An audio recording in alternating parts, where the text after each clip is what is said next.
ستا د نظر په آینه کې خپل مقام پیژنو ستا د نظر په آینه کې خپل مقام پیژنو مونږ د اول ټنګ نه ساقي د میو جام پیژنو لکه رقیب په خلکو تور او پیغور نه لګو لکه رقیب په خلکو تور او پیغور نه لګو مونږ بام ته خیجو خو د ښکلو احترام پیژنو د وخت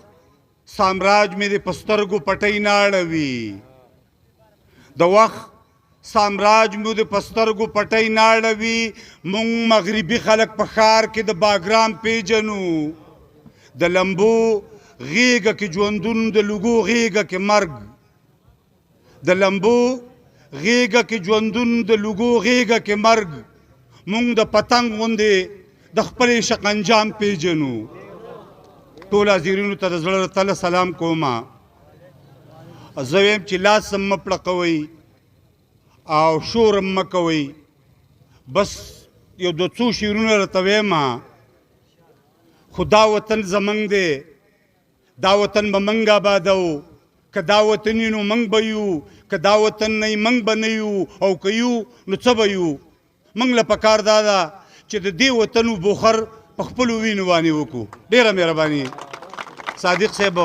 یو څو مات ګوډ شعرونه وړاندې کومه د دې هلکانو دپاره مې دوه درې شعرونه ویمه ځکه چې دوی ډېر شور کوي نو چې د دې شور نه په قلار شي چې زه چې د ښایست په نظر پرېوتم زه چې د ښایست په نظر پرېوتم مینه شوم د زړونو په سر پرېوتم وخته چې د عشق په تور دې تور کړمه وخته چې د عشق په تور دې تور کړمه اوس د دلایلو په غر پرېوتم ستا د زلفو سوری چرته رابشي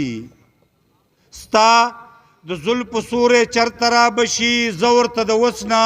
پنور پرېوتم خلک په تیارو کې تندکونه خوري خلک په تیارو کې تندکونه خوري زه حیران په زیړ مازدیګر پرېوتم مننه جی هسې خبره ده چې ورک به شي ورکېږي سړی هسې خبره ده چې ورک به شي ورکېږي سړی د ژوند په دشتو کې ټول عمر بادېږي سړی چې د ولس تر منځه نوغې د نفاق وباسي چې د ولس تر منځه نوغې د نفاق وباسي عمر له دروند شي په درنو ټکو یادېږي سړی زما د قام وګړو کلکې کلکې خپې لګوئ زما د قام وګړو کلکې کلکې خپې لګوئ ځمکه لمده ده خټې شوي دي ښویېږي سړی زاړه شعر یو څو شعرونه صادق صاحب چې دا به راته نه وایې چې ګرانه یم دا به راته نه وایې چې ګرانه یم ای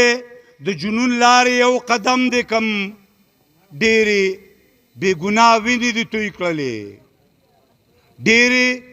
بې ګناه وینې دې توی کړلې ښه نه ده ټوپکه چې قلم دې کم مهرباني جي ډېرې بې ګناه وینې دې توی کړلې ښه نه ده ټوپکه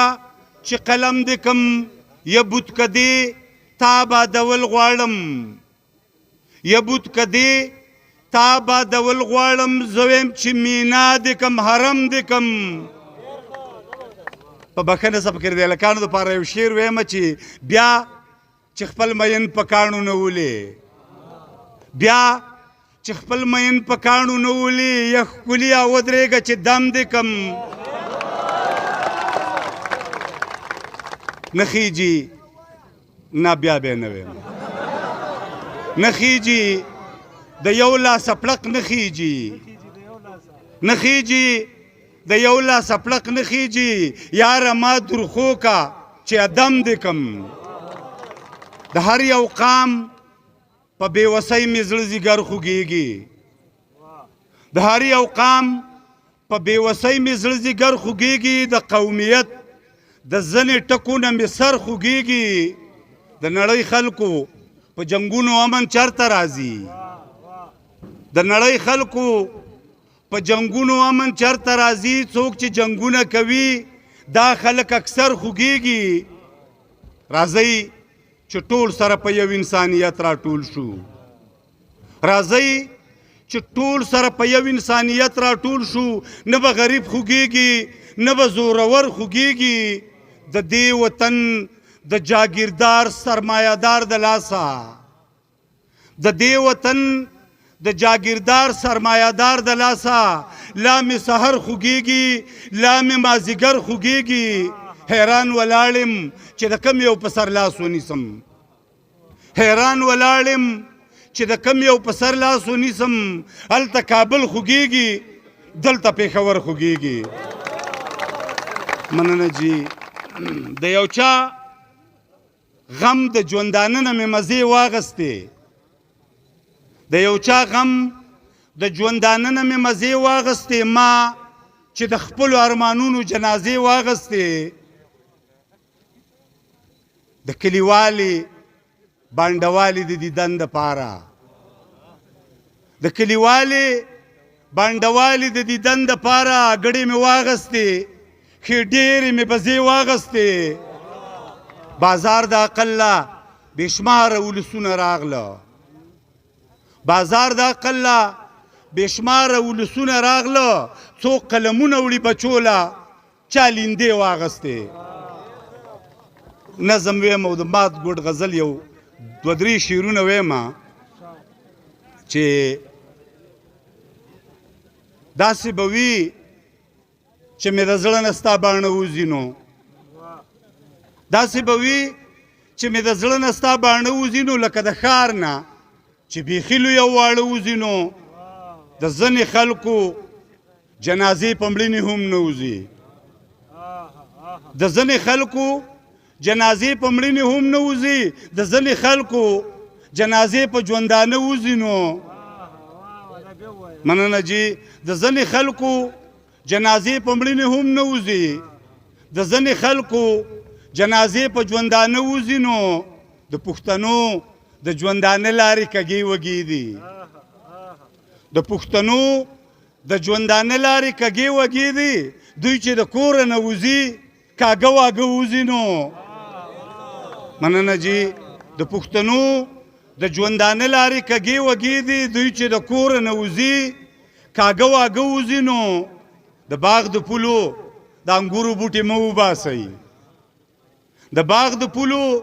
د انګورو بوټي مه وباسئ د دې نه څه وځي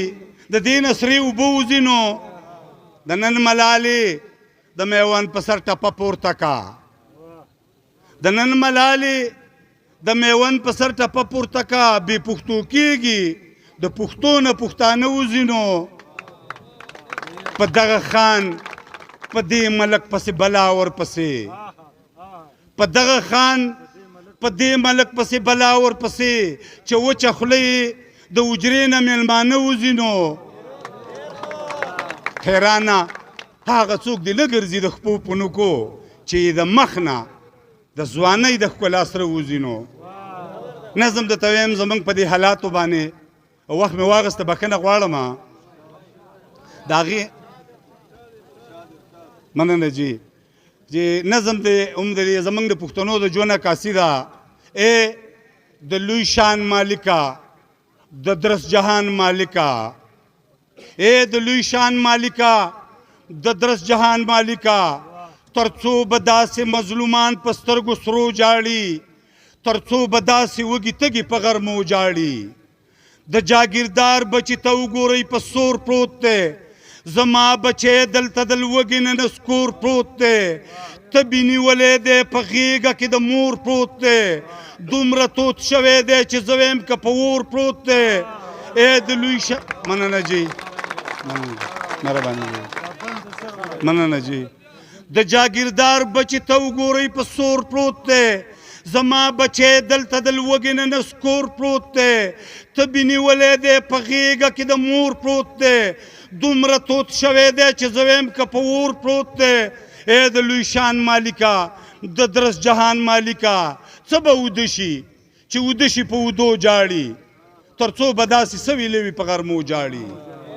مننه جي وړاندې بند دی چې د کور په ور راته څه بل قسم سړی ولاړ دی تاسو به پې پوهېږئ د کور په ور راته څه بل قسم سړی ولاړ دی زما خوښ نه دی که مې خپل او که پردی ولاړ دی زما احساس ګوته په خوله دی لیونی ولاړ دی د خوشحال خان تاریخ مې مخې ته ژوندی ولاړ دی ای د لوی شان مالکه د درس جهان مالکه څوک د جومات په دالانه څوک په حجرو جاړي تر څو به داسې وږي تږي په غرمو وژاړي مننه جي د اوسني دور بېشکه فلسفه ورانه ده خلک ران شوی هسې وایي زمانه ورانه ده د ناستې ځای یې پاتې نه دی اندازه ورانه ده د پښتانه لالي نه هم خپله قصه ورانه ده ای د لوی شان مالکه د درس جهان مالکه بېوسه خلک په دې پاتې ورځو شپو جاړي تر څو به داسې وږي تږي په غرمو جاړي دا دې څوک نه وایي چې اوس ورځې د مینې راغلې دا دې څوک نه وایي چې اوس ورځې رنګینې راغلې اوښې یې وچې شوې په سترګو کې یې وینې راغلې سرتور سرونه دیرو لما جبینې راغلې ای د لوی شان مالکه د درس جهان مالکه سرتور سرونه په قبرونو د بچو جاړي تر څو به داسې وږي تږي په غرمو جاړي راغلو خلکو د خپل ځان سره سم راوړی د پښتون کور لای د ټولې نړۍ غم راوړی ټوپک د سر وخوري بچي له مې قلم راوړی ما وله فکر د دې خاورې د علم راوړی ای د لوی شان مالکه د درس جهان مالکه سړی حیران شي په راپورې دروازو جاړي تر څو به داسې وږي تږي په غرمو جاړي آخري ټپیزه چې مننه جي ستر د مات نظر د مات شه دغه راپورې ور د مات شه منګی د پاس په ګودر مات شه د پیزوانه ډلډر د مات شه چې د زرګر په دوکان دواړه یو ځای شونه ډېره مننه ډېره مهرباني